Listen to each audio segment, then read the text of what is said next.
एक दिन त्रिभुवन के स्वामी इंद्र मतवाले रावत की पीठ पर बैठकर द्वारका में श्री कृष्ण के पास आए और इस प्रकार बोले, मधुसूदन, यद्यपि आप इस समय मनुष्य रूप में स्थित है, तथापि आपने रक्षक बनकर देवताओं के संपूर्ण दुख को दूर किए हैं। तपस्वी जनों की रक्षा के लिए अरिष्ट, धेनुक, प्रलब्ध तथा केशी आदि सब दैत्यों का नाश किया और कंस, कुलयापीड़, बालघात, निपुतना तथा जितने इस जगत को उपद्रवी थे उन सबको आपने शांत कर दिया। आपके भुजदंड से तीनों लोग सुरक्षित होने के कारण देवता यज्ञों में हविष्य ग्रहण करके तृप्त हो रहे हैं। जनार्दन, इस समय मैं इस उद्देश्य से आया हूँ, उसे सुनकर उसके प्रतिकार को उपाय करें। भूमिका पुत्र नरक, जो इस समय प्रायोज्योतिषपुर का स्वामी है, संपूर्ण भूतों का विनाश कर रहा है। जनार्दन, उसने देवताओं के सिद्धों और राजाओं की कन्याओं का अपहरण करके अपने महल में कैद कर रखा है। वरुण का छत्र, जिससे जल की बूंदें चूती रहती है, अपने अधिकार में कर लिया है। मंदराचल के शिखर पर मणि पर्वत को भी हरण कर लिया है। इतना ही नहीं, नरकासुर, मेरी माता अदिति के दोनों दिव्य कुंडल भी, जिससे अमृत झरता है, हर लिए हैं। अब वह मुझसे ऐरावत हाथी लेना चाहता है। गोविंद, उसका यह दुराचार मैंने आपसे निवेदन कर दिया है। इसके बदले में उसके साथ जो कुछ करना चाहे वह आप स्वयं ही करें।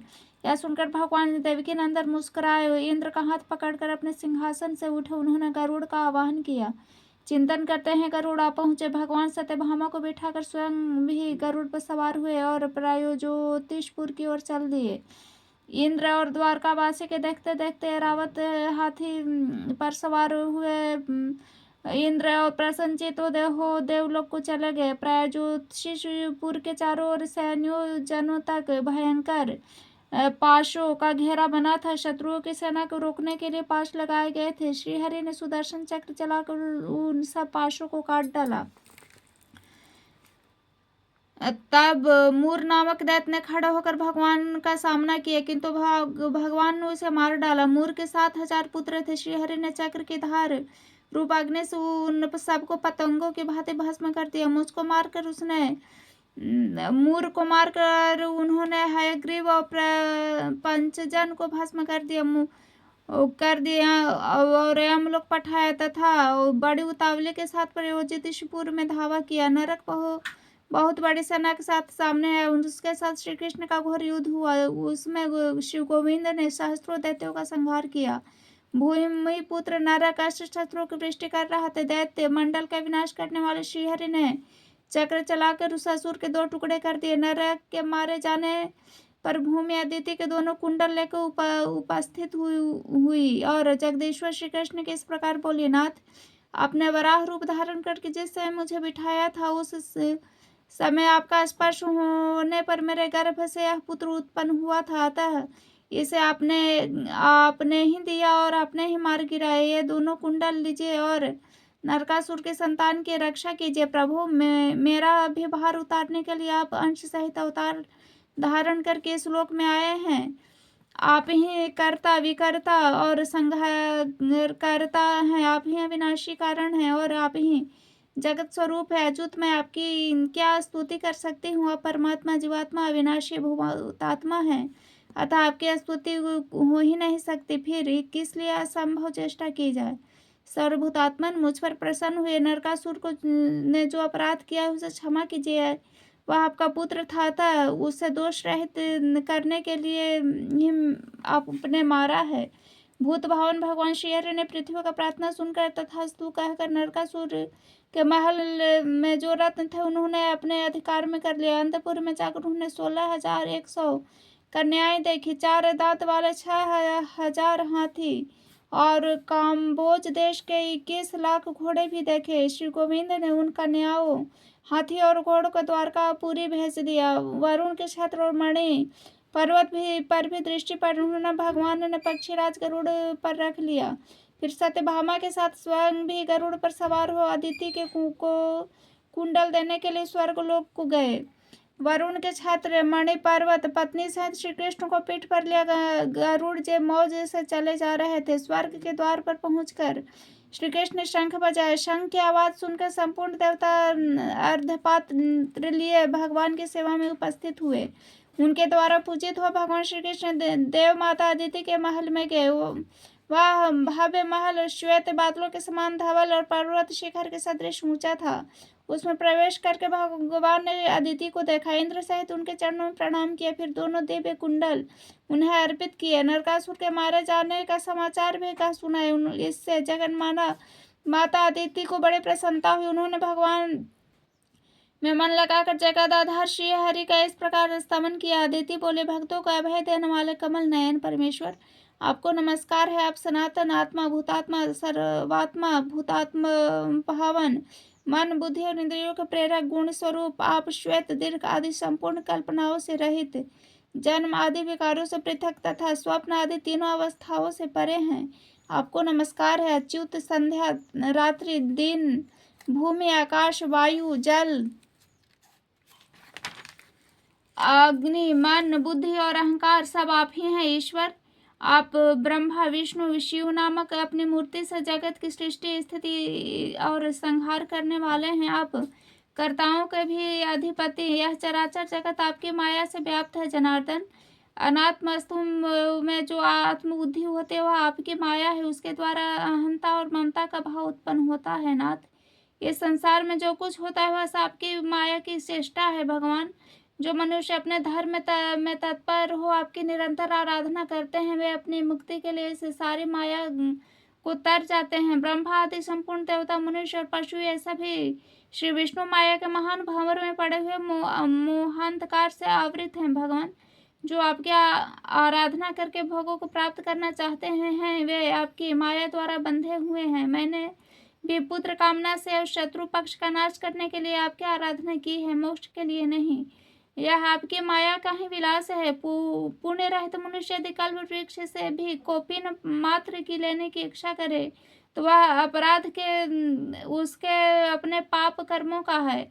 अपनी माया से संपूर्ण जगत को मोहित करने वाले अविनाशी परमेश्वर, मुझ पर प्रसन्न होइए। ज्ञान स्वरूप संपूर्ण भूतेश्वर, मेरे अज्ञान का नाश कीजिए। आपके हाथों में चक्र, शंकर, धनुष, गदा, शंख शोभा पाते हैं विष्णु। आपको बारंबार नमस्कार है परमेश्वर। शंख, चक्र आदि स्थूल चिन्हों से सुशोभित आपके स्वरूप को मैं दर्शन करती हूँ। आपका जो परम सूक्ष्म स्वरूप है उसको मैं नहीं जानती। आप मुझ पर प्रसन्न हुई। देव माता अदिति की इस प्रकार स्तुति करने पर भगवान श्री कृष्ण हंसकर बोले, देवी आप हम सब लोगों की माता है, अतः आप ही प्रसन्न होकर हमें वरदान दें। अदिति बोले, एवं वस्तु नरश्रेष्ठ, जैसे आपकी इच्छा मैं वही करूंगी। आप मर्त्य लोक में संपूर्ण देवताओं और असुरों का जय होंगे। तदंतर सत्यभामा ने इंद्राणी सहित अदिति को प्रणाम किया और कहा, हे देवी, आप मुझ पर भी प्रसन्न हो। अदिति ने कहा, सुब्रु, मेरी कृपा से तुम्हें वृद्धावस्था, कुरूपता नहीं स्पर्श कर सकते। तुम्हारी संपूर्ण कामनाएं पूर्ण होगी। तत्पश्चात अदिति की आज्ञा से देवराज इंद्र ने भगवान श्री कृष्ण का आदर पूर्वक पूजन किया। श्री कृष्ण भी सत्यभामा के साथ देवताओं के नंद भवन आदि संपूर्ण उद्यानों में घूमने फिरने लगे। एक स्थान पर भगवान श्री कृष्ण ने परिजात का वृक्ष देखा जो परम सुगंधित मंजरियों से सुशोभित, शीतलता और आह्लाद प्रदान करने वाला था। ताम्रवर्ण के फलों में अलंकृत और स्वर्ण के समान कांतिमान था। अमृत लिए समुद्र का मंथन होते समय वह प्रकट हुआ था। उसे देखकर सत्यभामा ने श्री गोविंद से कहा, नाथ, इस वृक्ष को आप द्वारका क्यों नहीं ले चलते? आप कहते हैं सत्यभामा मुझे बड़ी प्रिय है। यदि आपकी यह बात सत्य हो तो मेरे घर के आंगन में शोभा बढ़ाने के लिए इस वृक्ष को ले चलिए। सत्यभामा के कहने पर श्री कृष्ण ने परिजात को गरुड़ पर रख लिया। देख वन के रक्षकों ने कहा, गोविंद, देव राज की महारानी जो शची है उनका इस परिजात पर अधिकार है। आप उनके इस प्रिय वृक्ष को नहीं न ले जाइए। देवताओं ने अमृत मंथन के समय महारानी शची को विभूषित करने के लिए इस वृक्ष को प्रकट किया था। आप इसे लेकर कुशल पूर्वक नहीं जा सकते। आप अज्ञानवश इसे ले जाने की अभिलाषा करते हैं। भला इस परिजात को लेकर कौन कुशल से जा सकता है? देवराज इंद्र का इस बदला लेने अवश्य आवेंगे। अब वे हाथ में वज्र लेकर आगे बढ़ेंगे, तब संपूर्ण देवता भी उनका साथ देंगे। अतः संपूर्ण देवताओं के द्वारा आपको विवाद करने से क्या लाभ? अच्युत, जिस कार्य का परिणाम कटु हो उसके विद्वान पुरुष प्रशंसा नहीं करते। वन रक्षकों के यूं कहने पर सत्यभामा देवी अत्यंत कुपित होकर बोली, शची अथवा देवराज इंद्र, इस परिजात को लेने वाले कौन होते हैं? यदि इस अमृत मंथन के समय समुद्र से निकला है तब तो इस पर संपूर्ण लोगों का समान अधिकार है। इसे इंद्र अकेले कैसे ले सकते हैं? यदि अपने पति की भुजाओं तुम बल का अधिक घमंड होने के कारण शची इस वृक्ष को रोकती है तो तुम लोग शीघ्र शची के पास जाकर यह मेरी बात कहो। सत्यभामा अपने पति पर गर्व करके धृष्टापूर्वक कहती है कि यदि तुम अपने पति को अत्यंत प्रिय हो तो परिजात वृक्ष को ले जाते हुए मेरे पति को उनके द्वारा रोको। यह सुनकर रक्षकों ने शची के पास जाकर सत्यभामा की कही हुई बात ज्यों की त्यों सुना दी। शची ने भी अपने स्वामी देवराज इंद्र को युद्ध के लिए उत्साहित किया। तब इंद्र परिजात के लिए संपूर्ण देवताओं के साथ श्रीहरि से युद्ध करने के लिए उद्धत हुए। जब इंद्र हाथ में वज्र लेकर युद्ध करने के लिए खड़े हुए तब समस्त देवता भी परिधि खड्ग गदा शूल आदि आयुधों के साथ तैयार हो गए। भगवान श्री कृष्ण ने देखा कि इंद्र ऐरावत पर सवार हो देव परिवारों के साथ ले युद्ध के लिए उपस्थित हैं। तब उन्होंने अपना पांचजन्य जन शंख बजाए। उनके ध्वनि से संपूर्ण दिशाएं गूंज उठी। साथ ही उन्होंने सहस्त्रों लाखों बाणों के वर्षा आरंभ कर दी। उन बाणों से संपूर्ण दिशाएं आकाश आच्छादित हो गए। यह देख संपूर्ण देवता भी उसी प्रकार के अस्त्र शस्त्रों का वर्षा करने लगे। संपूर्ण जगत के स्वामी भगवान मधुसूदन ने देवताओं को छोड़े हुए एक एक अस्त्र शस्त्र के खेल खेल में हजारों टुकड़े कर डाले। पक्षी राजगरुड़ ने वरुण के पाश को खींच लिया। छोटे छोटे सांपों के शरीर के भांति उनके खंड खंड कर डाले। भगवान देवकी नंदन यमराज के चलाए हुए दंड को गदा की मार से टूक टूक करके पृथ्वी पर गिरा दिया।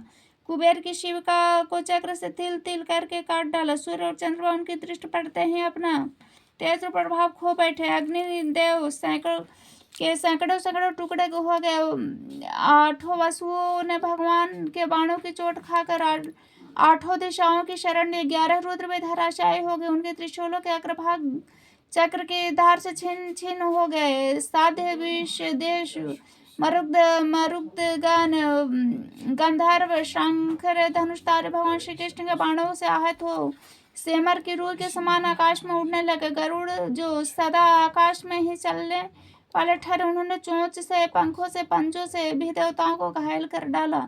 तदनंतर देवराज इंद्र भगवान मधुसूदन एक दूसरे पर हजार हजार बाणों की वृष्टि करने लगे, मानो दो मेघ परस्पर जल की धाराएं बरसाते हैं। रावत और गरुड़ में भी घमासान युद्ध होने लगा।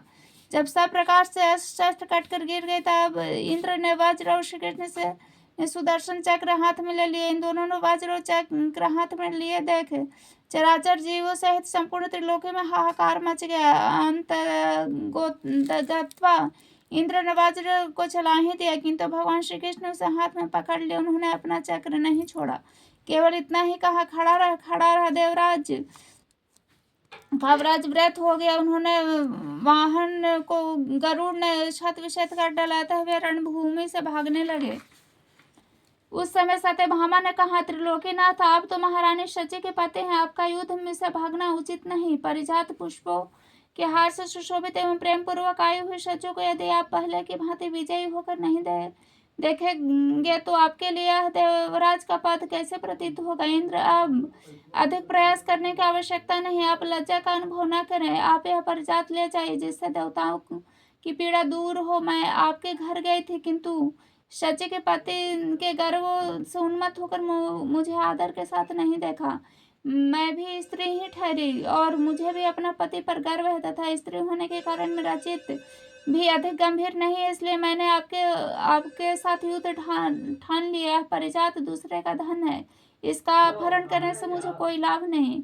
सत्यभामा के वो कहने पर देवराज इंद्र लौट आए और बोले, भामिनी, खेद को अधिक बढ़ाने के क्या लाभ? जो संपूर्ण जगत की सृष्टि पार और संहार करने वाले हूँ, विश्व रूपधारी परमेश्वर के युद्ध में हार जाने पर मुझे लज्जा नहीं हो सकती। देवी, जिस का आदि अंत और मध्य नहीं, जिसने संपूर्ण जगत की स्थिति और जिससे जिनकी उत्पत्ति हुई है और जिन सर्वभूतमय परमेश्वर ही इसका संहार होगा, उन सृष्टि पालन और संहार के कारण भूत परमात्मा से परास्त होने पर मुझे लज्जा क्यों होने लगी? जिसके अत्यंत अल्प और सूक्ष्म मूर्ति को जो संपूर्ण जगत की जननी है, तद सब वेदों के ज्ञात होने पर भी दूसरा मनुष्य नहीं जान पाते, वे जो स्वेच्छा से ही सदा जगत का उपकार करते हैं, उस जन्मा करता तथा सबके आदिभूत इन सनातन परमेश्वर को जीतने में कौन समर्थ हो सकता है। व्यास जी कहते हैं, देवराज इंद्र की इस प्रकार स्तुति करने पर भगवान श्री कृष्ण ने गंभीर भाव से हंसकर कहा, जगतपते आप देवराज इंद्र हैं, आप और हम मनुष्य आपको मेरे द्वारा किया हुआ यह अपराध क्षमा करना चाहिए। यह राहब का परिजात का वृक्ष, इससे इसके योग्य स्थान पर ले जाइए। इंद्र मैंने जो पहले इस सत्यभामा की बात रखने के लिए ही इसे ले लिया था, आप मेरे ऊपर जो वज्र चलाया उसे भी ले लीजिए। शत्रु संहार का अस्त्र आपका ही है। इंद्र बोले, प्रभु मैं मनुष्य हूँ, यो कहकर आप मुझे क्यों मुंह में डाल रहे हैं। भगवान, हम तो आपके इस सगुण स्वरूप को ही जानते हैं, आपको इस सूक्ष्म स्वरूप का ज्ञान हमें नहीं है। जगन्नाथ, आप जो कोई भी हो, इस समय जगत की रक्षा में तत्पर है। मधुसूदन, आप संसार का कंटक दूर कर रहे हैं। श्री कृष्ण, यह परिजात आपका द्वार का ले जाइए। जब आप मरते लोग को छोड़ देंगे तब यह पृथ्वी पर न रहेगा। बहुत अच्छा कहकर भगवान श्री हरि ने भूलोक में को चले आए। उस समय सिद्ध गंधर्व तथा ऋषि महर्षि उनकी स्तुति कर रहे, तो उत्तम परिजात वृक्ष लेकर श्री कृष्ण सहसा द्वारकापुरी के ऊपर आ पहुंचे। उन्होंने शंख बजाकर द्वारका वासियों के हृदय में हर्ष भर दिए। फिर सत्यभामा के साथ गरुड़ से उतर के परिजात को उनके आंगन में लगाए। उसके नीचे जाने पर सब लोगों को अपने पूर्व जन्म की बातें याद आ जाती थी। उनके फूलों की सुगंध से 12 कोस तक की पृथ्वी सुवासित रहती थी। संपूर्ण यादवों ने उस वृक्ष के पास जाकर जब अपना मुख देखा, तब उन्होंने अपने को अमानव देवता तुल्य माना।